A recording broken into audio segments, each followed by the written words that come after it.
Thank you very much, Madam President, Commissioner and colleagues that are here. In less than 2 weeks, the Commission will publish its proposal for the multi-annual financial framework. And of course, a lot of attention will go to the EU budget after Brexit, but we shouldn't forget about the future of the EU's foreign policy spending. With almost €100 million budgeted for external relations already, a lot is at stake. And we must use this upcoming budget as an opportunity to reflect and reform in order to make the EU a stronger global player.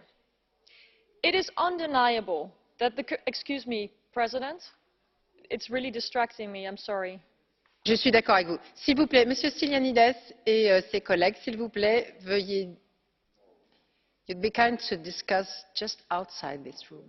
Thanks a lot. Okay. Shall I start over, President, because I had just started? Non, je pense que vous pouvez continuer, Madame. Okay.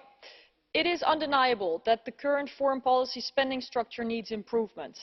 Evaluations, independent ones, have found strategic and overarching vision is lacking, while management by different services within both the Commission and the European External Action Service are inefficient and incoherent.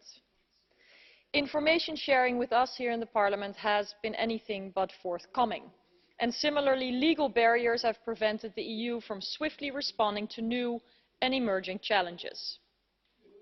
We cannot make opaque trust funds the new model for foreign policy spending, and certainly not with the main goal of managing migration, and that is exactly what risks happening.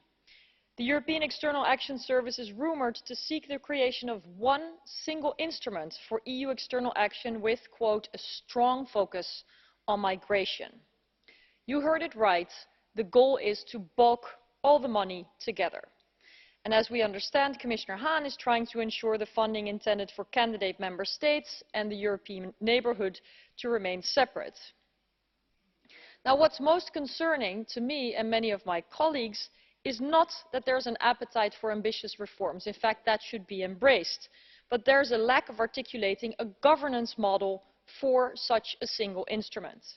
So how can we in the European Parliament be asked to agree with a new vehicle if we don't know how it's going to be steered? I'm afraid that the lack of clarity here uncovers a bigger problem.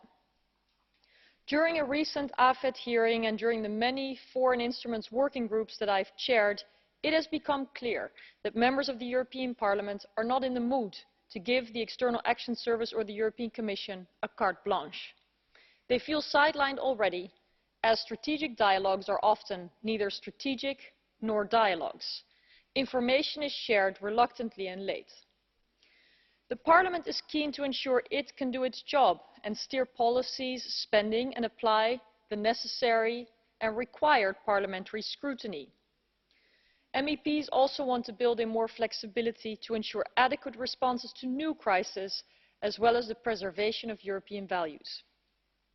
We do, as Europe, face unprecedented challenges at the moment. Bloodshed continues in Yemen and Syria, and Presidents Erdogan and Sisi have further consolidated their authoritarian grip on power in Turkey and Egypt. At the same time, governments in Russia, China and Iran are at odds with the values and interests we hold dear in Europe. In practice, values-based goals and objectives of EU foreign policy have too often become subordinate to short-term and national interests, such as migration management or countering terrorism. The deal concluded with President Erdogan to stop Syrian refugees from reaching us in Europe is a case in point.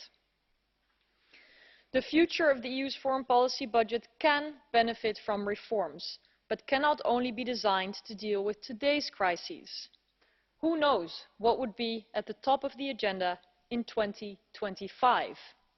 And in absence of an altogether more flexible budget, which is of course what we should be focusing on with the MFF, we need to at least build in flexibility while we have multi-annual spending plans.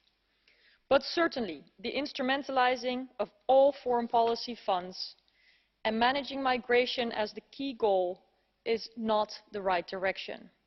So before the External Action Service and the European Commission propose a new architecture, they should think about governance and where needed be reminded that we in the Parliament play an equal role here.